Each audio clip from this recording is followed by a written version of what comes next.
Hello, everyone. This is so exciting. Oh, we got doggies. Sorry, No worries. we had somebody that just came by our backyard. I apologize. Apparently, we own the street behind our house. Anyhow, We are live with Michelle Norris from Paleo FX. I'm so excited to have you here with us. Thanks for being here. thank you for having me. I appreciate it. And sorry about all the commotion there. Yeah, absolutely. Well, puppies. Puppies are they're our protectors, our best friends. Yeah. Yeah, right now, not so much. I'm like ready to shoot them all. But anyway, thanks so much, though, for having me. I appreciate it. Oh, I'm so excited to have you on. So, thanks for coming on Skills Not Pills and talking about, what we really want to talk about today is we got your upcoming conference, Paleo FX, which is like the largest holistic conference. Is that correct? It's the largest paleo health and wellness event and one of the largest holistic health events in the world. That's amazing. It happens right here in Austin, Texas, of course. Yes, it does. Sorry, I have you want to come up now and apologize in person to everybody? Your puppy's like, yeah, sorry about that. Anyway, yes. So PaleoFX is the largest paleo health and wellness event in the world. It happens April 27th through the 29th here in Austin, Texas. We take over the entire Palmer Event Center and a little bit of the outside too. Actually, the entire outside of Palmer, and then a little bit of the park as well. So it's just a 3-day paleo party. It's being able to be around really health conscious people who really take their health into their own hands. They do their own research. They believe in doing all kinds of biohacks to optimize their health and their life and happiness. And it's just a lot of fun. It's a lot of fun to see all the new stuff that's out, all the new gadgets and all the new products, food products and stuff that have come out that have all healthy ingredients. We do have a vetting process for our exhibitors, and they have to agree to the ban to not bring anything that's on our banned ingredients list. And so it's a really it's a great time. That's amazing. We need that right now. I really enjoyed meeting you was it like a couple of weeks ago? It feels like forever ago, but I think it was only a few weeks. Well, we've been friends in a past life. I think so. Like we've known each other. We have definitely known each other. Because as soon as we saw each other, it was like, oh, I have to know you. I need to know you. So, I need to know you. Yeah.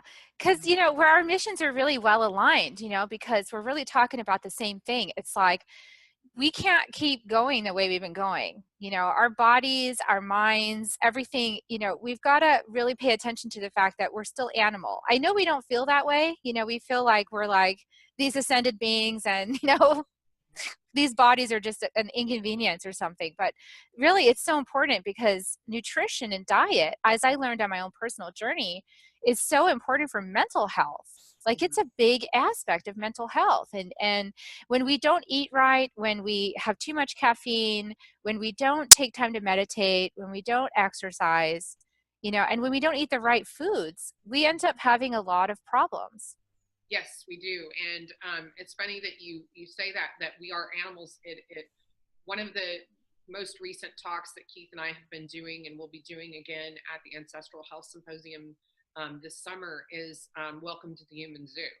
And the thing is that we are zoo animals, and it's something that probably makes people feel a little prickly, but at the end of the day, we are living in an environment that is not in line with what we were designed to live in. So we're basically zoo animals. We are in an environment that is not native to us. And so and the thing is that we can overcome all of that. We just have to be aware, and we have to be awake to the idea that we are, zoo animals. And then, take away the prison bars, take away all of those things that keep us imprisoned in poor health. And the problem is that so many times people don't become their own health advocate. And you need to become your own health advocate. The deal is the situation that we have with what we call healthcare is not healthcare. It is sick care. It is maintenance of disease. It is not prevention, and it is not correction or reversal. And the thing is that all of that can be done through proper diet, or the majority of it, I should say, the proper diet and nutrition, and a little bit of fitness. And we're not talking about getting in the gym an hour a day or 2 hours a day every day of the week. We're talking about having some physical activity that gives you a little bit of strenuous, gives you a little bit of stress on your body a few times a week, and doing a little bit of walking and what have you. This is one of the things that I do. It's a little tip that I do. I don't worry about parking close to the grocery store. I like parking actually a little bit away. Number one, then my car does not get dinged. That's a big one. But number two is that I actually get that extra exercise. I actually get that extra. Now I can tell you when it's pouring down rain or something like that. You're not a diehard. I'm not. I mean, I don't let rain really bother me, but I also am not stupid. If there's a place up front, I will park in it. But at the end of the day, as much as we can do to create opportunity to have some type of exercise, some type of movement is really great. But the other piece of that is, what do you put in your mouth? And that's really the key, is what you're putting in your mouth. Because it can only be one of two things. It can either be medicine or it can be poison. Those are the only two options you've got. So whatever you're putting in your mouth can be a poison or it can be a medicine. And so that's one of the reasons why Hippocrates said, let food be thy medicine and medicine be thy food. He didn't say the toxins. He didn't say the medications. He didn't say the pharmaceuticals. He said food, and food is our medicine. And the problem is we've gotten away from that because we now don't eat foods. We eat frankenfoods, or foods that we call food with no breaks. And when you are eating food with no breaks, this is what happens. It turns off all of your satiety receptors. So your body, your brain does not tell your mouth, stop eating, I don't need anymore. Your stomach doesn't tell your brain. Your brain can't get the message to your mouth. And the problem is that what happens is we need more. We need more. We need more. And the reason is because these foods are laden with sugars and fats that are not good fats. And this is one of the things that's been miseducation for 40 plus years. Actually, we're probably going, 50, 60 years now, close to, that we were told that fats were bad for you. They make you fat. Fats give you heart disease, all of these things. All not true, all lies. And the thing is that we need to have healthy fats. Healthy fats give us satiety. Healthy fats to make those receptors turn off and go, hey, I don't need to eat anymore. And the thing is that what these foods do, they are manufactured. And when I say manufactured, I mean fully manufactured foods that are chemically altered to make sure that it tells us, I need more, I need more, I need more. And you keep needing more to be able to get to some type of satiety. And the thing is, that's why the tagline is, bet you can't eat just one.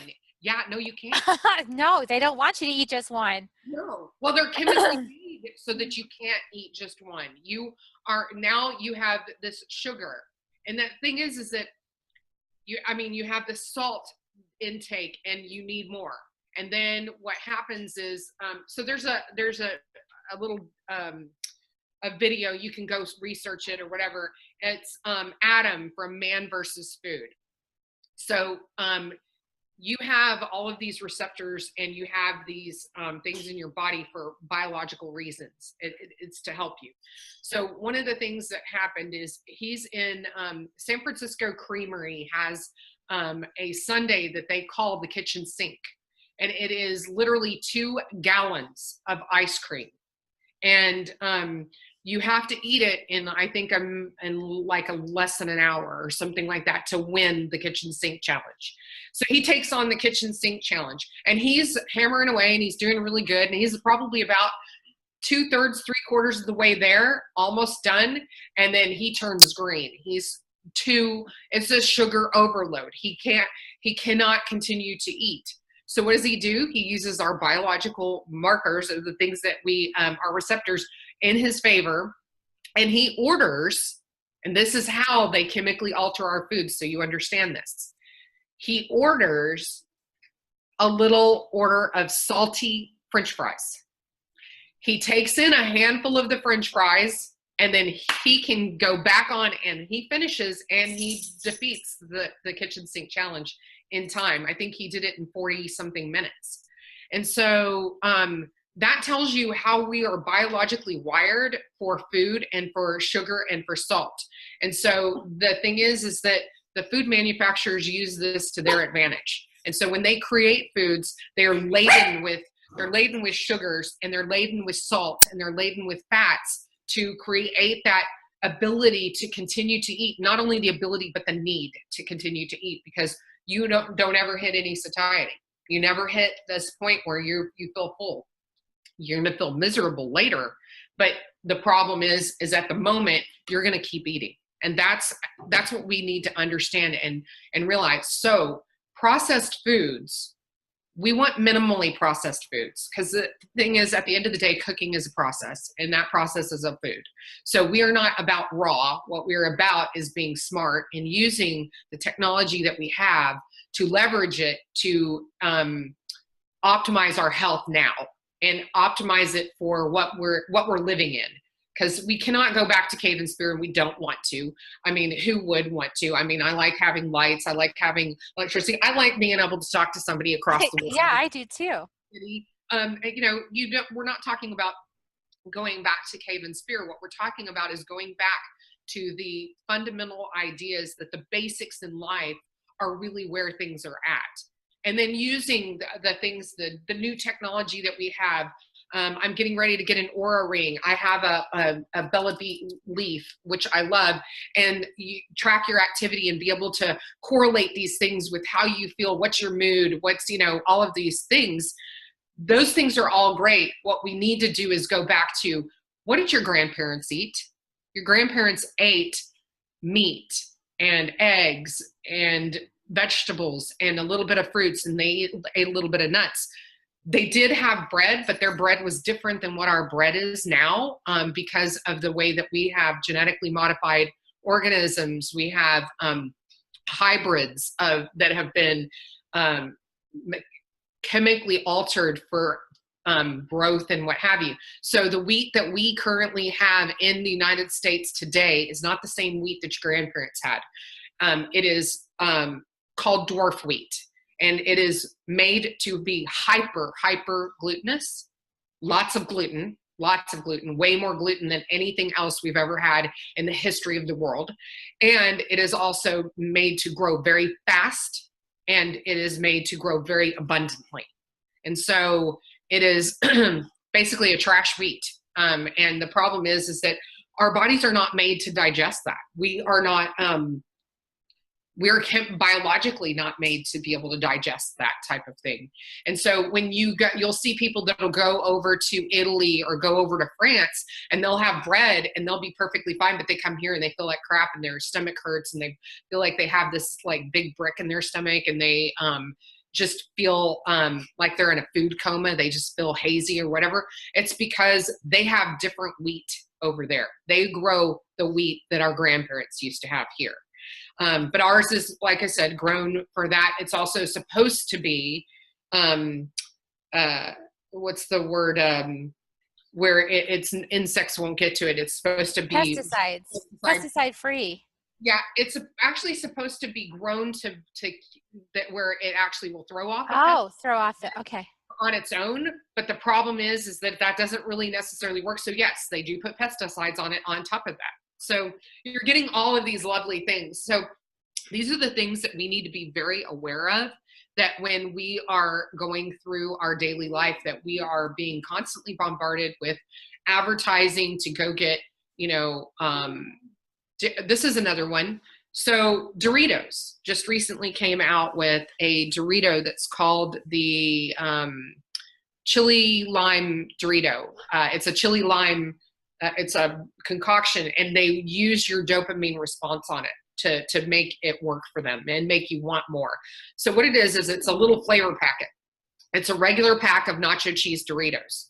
But what you do is you take the flavor packet, you shake it into the Doritos, and then of course you shake it a little bit. But the little dust or whatever, the powder that they give you is not going to coat all of them uniformly. So what happens is your dopamine is triggered in response to anticipation of an event.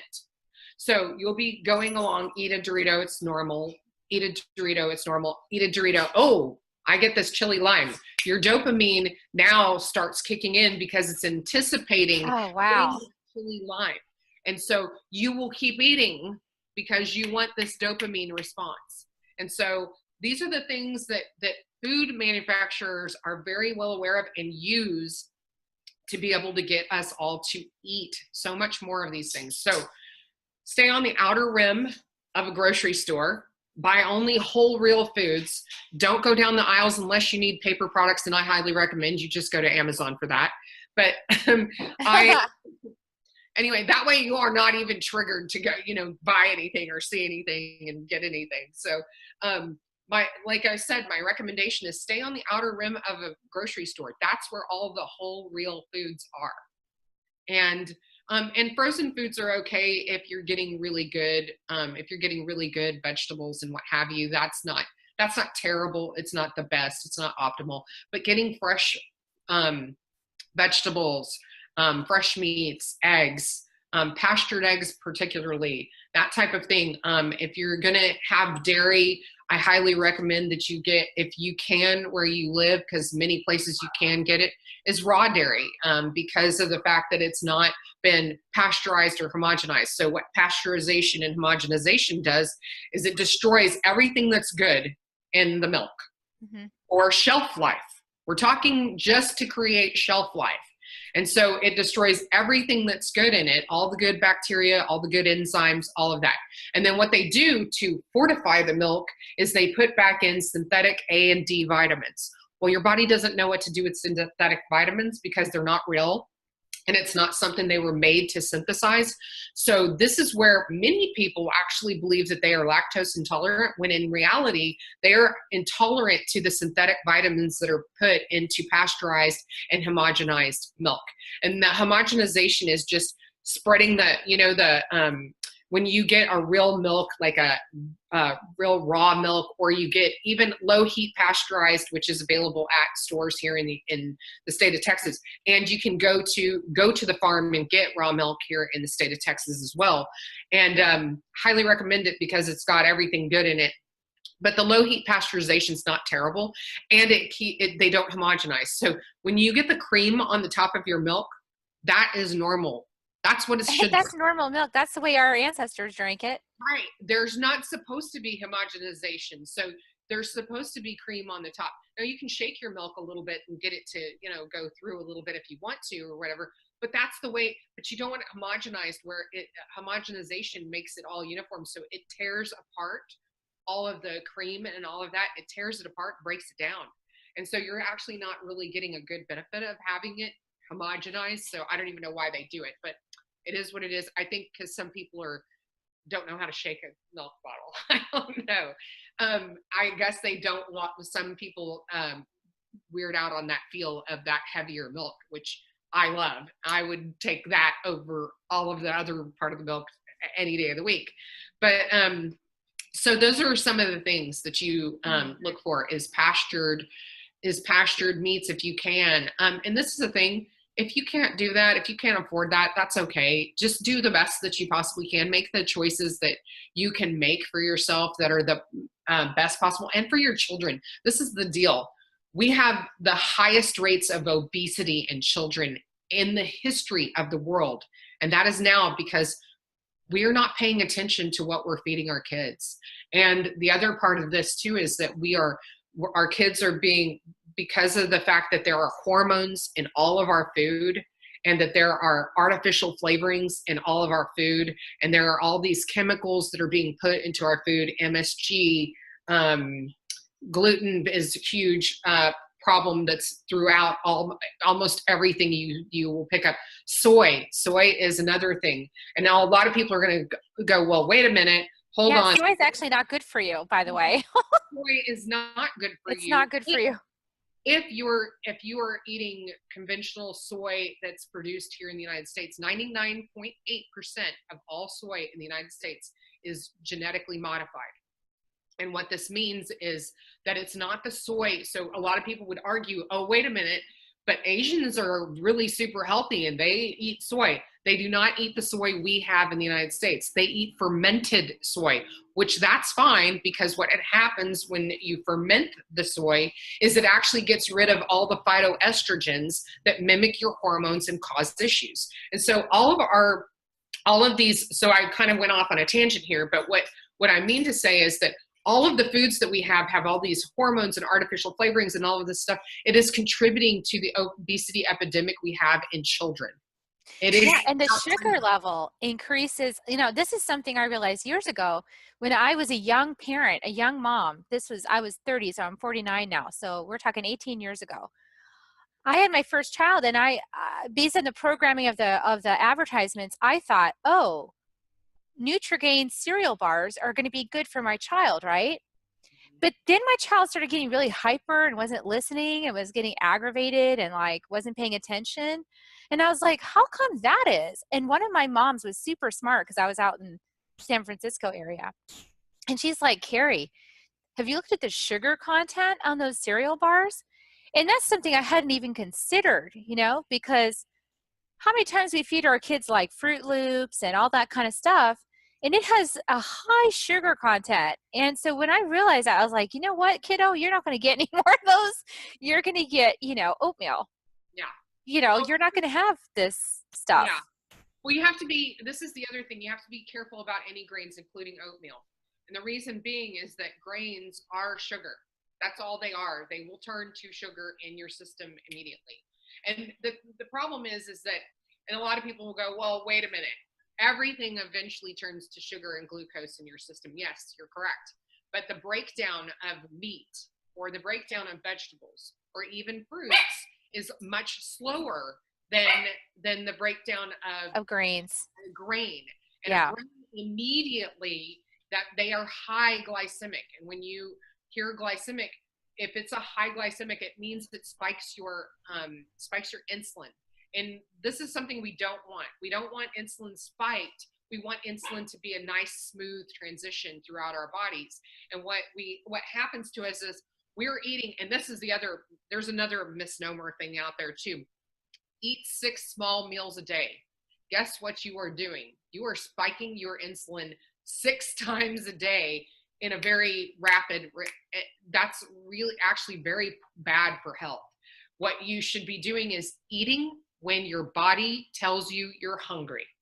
And the thing is one of the things that we don't listen to is our body. Our body is very good at telling us what it needs. Well, and sometimes hunger is actually hot. Yeah, and that's thirst. That's exactly what I was going to say. And many times we think we're hungry, but if you took in some water or what have you, a little bit of, I do ID Life Hydrate, which is phenomenal. But if you take in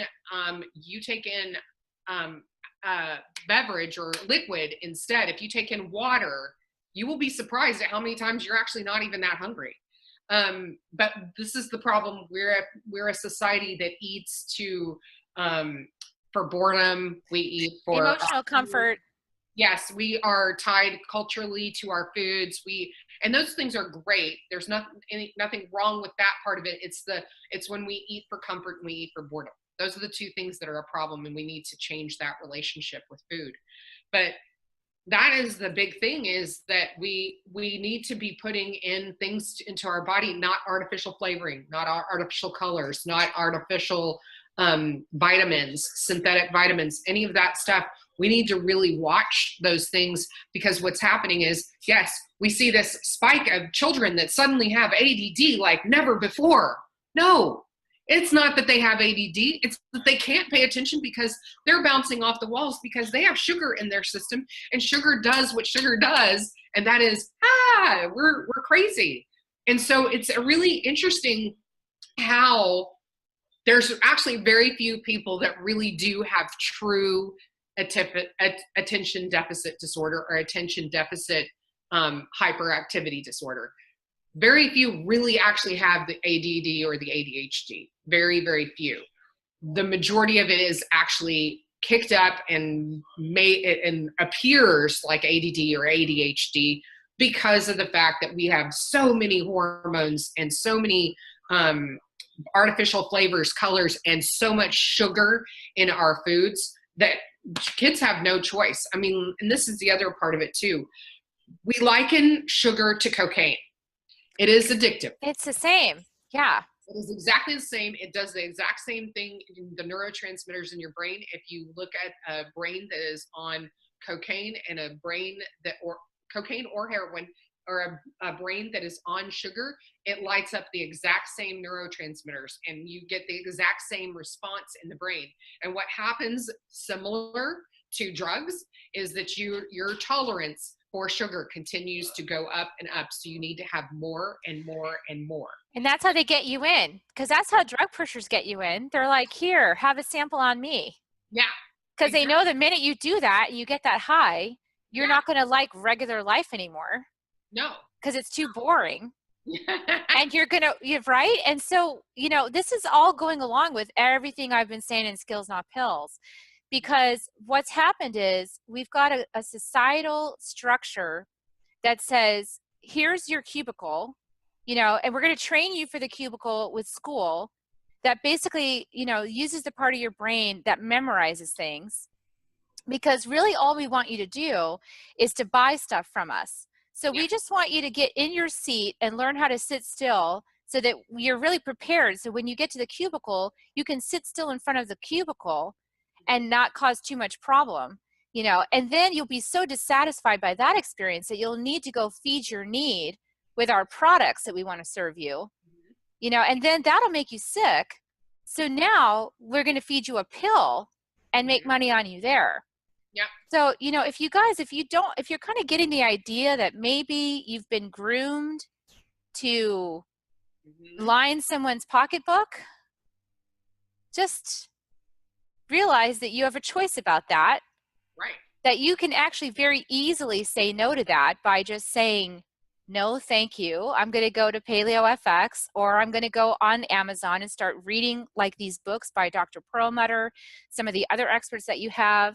You've got so many fabulous experts coming up at this convention.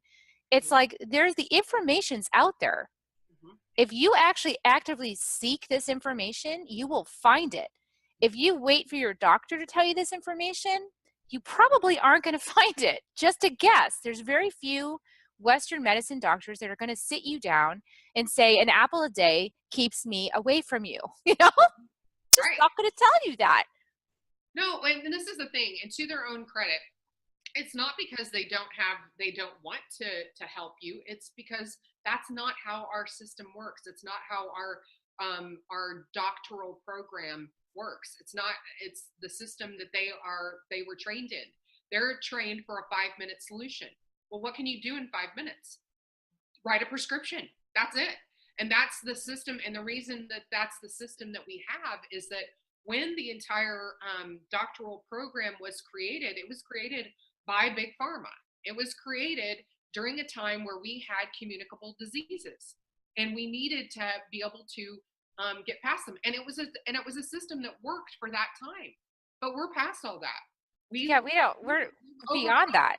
Yeah, we've overcome all of those diseases. We've bypassed all of that. But what's happened is we're still stuck in a dilapidated system that no longer works for what our issue is now. And now we have diseases of modernity. We don't have communicable diseases. We have lifestyle diseases. Yes, we have lifestyle diseases. Exactly. Lifestyle diseases. We have heart disease. We have cancer. We have obesity, diabetes. We have all kinds of autoimmune diseases, autoimmunes that are like, they have no idea why it's there. Well, I'll tell you, I just met a gal the other day who's like, I cured myself of MS.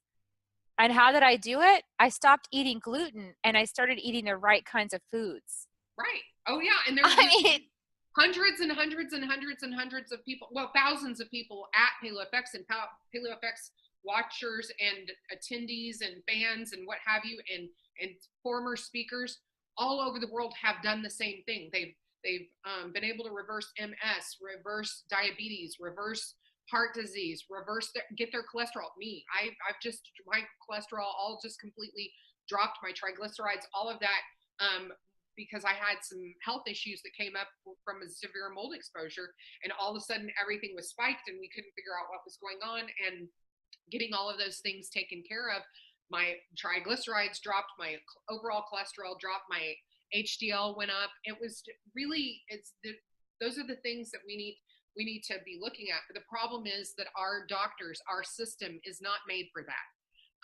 There are excellent doctors out there who want to do excellent work. The problem is they are not being trained properly to be able to deal with what's happening now. None of them get any nutrition. None of them. They don't get any nutrition when they are in school. So the last thing they think of is what are you putting in your mouth? And, or if they do talk about anything like that, they're putting you on the American Heart Association diet, which is the absolute worst diet for anybody that has heart disease. It is the most ridiculous thing I've ever seen. Same thing goes for the American Dietetic Association. Worst diet ever for somebody that has diabetes to be on the ADA diet. Worst ever. I mean, like, it doesn't make any sense. And what's funny is that these people will attack having a paleo or a keto or a low carb diet when we remove all the things that cause all those issues, and we can reverse all of that stuff. It's really crazy. But the problem is when you start doing something that threatens somebody's livelihood or the bottom line of a company or a corporation or an industry or the pocketbook or the pockets of somebody, it's amazing how much they will come out and attack. And then we see that, and that's okay. We're totally fine with all of that. What at the end of the day, what we want is people to be empowered to take the responsibility. And this is the thing: it's not just it's not just your right. It is your responsibility to take your own health into your own hands and to be your own health advocate, because you not only owe it to yourself, you owe it to your family, your friends, the people that love you, the people that count on you, the people that you work with, wherever at your job, but you also owe it to society, because you cannot be a high contributor to society and to overall positive change in the world if you're sick. You really can't. And and the thing is, like, this has stirred up all kinds of stuff in my family, right? You start coming out on a line like this and you start saying this because you personally have experienced it. Like when I went to energy medicine school with the Four Winds, Alberto Villoldo wrote a book with David Perlmutter called The Power of Now, or The Power of Your Brain, right? And so I was trained in this. And when I started doing it, because if you go to Alberto's school, you've got to eat what they tell you to eat, it's just because they want you to experience it. And I was like, I am so clear. Like, I'm not having any emotional imbalance. Like, I'm actually feel fine. And all of those problems, were started going away. And it was diet, and it was also a lot of energetic stuff, which, I don't know how much of that you cover at Paleo, but it was a lot of energy healing. It was like healing ancestral patterns and patterns of thinking and agreements that we make about life and what the way it is, like you have to go to a doctor and take a pill. These are all, in our framework because they've been embedded there by repeated exposure to those ideas when we were young. And so getting people to see this now is like, this is the idea of neuroplasticity. So we can create new patterns in our lives if we are willing to do the work, and we actually create the positive outcome that we're wanting, because your brain is wired to do that. Your brain is completely made to do that. And so I totally we do cover energy at PaleoFX, because at the end of the day, that's all we all are. Right? And that's all that money is. Money is an energy. And the thing is that we can tie good or bad to it. But at the end of the day, that's all money is energy. And do we attract it or do we repel it? Most people repel it because of the fact that there's so much ick factor around money and around those types of things. And the thing is I'm not preaching at anybody. I'm It's something that I've had in my life, and that I've had to understand and start working towards attracting that energy in a positive way. And I do it in a way, in a business that I can be proud of, and that I feel like at the end of the day is not just about the bottom line. It's about how many lives do I change? How How many many, people and do I get to the, how many people do I get either their health back, or help them maintain their health, or help them do total transformations? That's part of what my work is. And so, and I love it because, you know, because definitely what Skills Not Pills is completely aligned with your mission, because we're talking about, listen, stop believing everything that you've been told and step into some new ways of navigating life. Run some experiments, try it for yourself. Don't listen to what somebody else says. Like, do it yourself and see what happens. Like, see the change, and then start tuning in. Like, figure out how your body tells you information. You know, maybe explore some things that are outside the box. You know, like what they're proving now is a lot of our subconscious experiences that affect how we operate our life are actually stored in our bodies. They're actually stored there. And if you just deal with your life problems from like your mind, you may not ever get there. So like talk therapy has like been my journey of like, wow, this may not actually be healing me if it doesn't work after 20 years. Maybe I should change strategies, you know, like just an idea. I might yeah. need to try something different. So yeah, diet, exercise, and then open your mind, because your subconscious mind is so powerful. That's what they know. They know that. They love the fact that people fall asleep to television. And those advertisements are running, and it's going right into their subconscious mind as the truth, because your theta mind's active. It just like all the truth just goes right in there.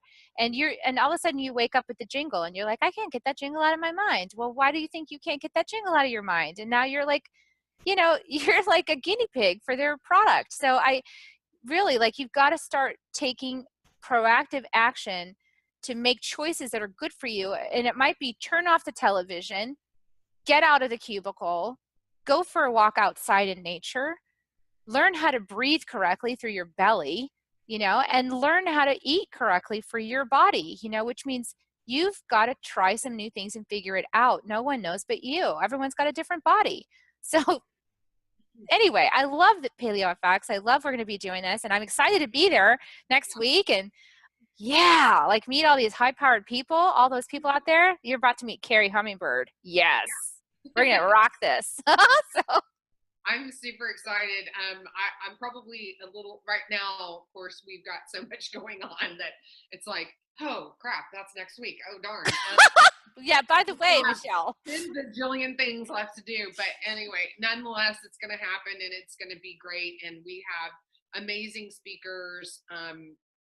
Dr. Joseph Mercola will be there. Dr. David Perlmutter, JJ Virgin, Rob Wolf, Chris Kresser, Nora Gagatis, Sarah Valentine, just Mark Sisson, amazing people that have.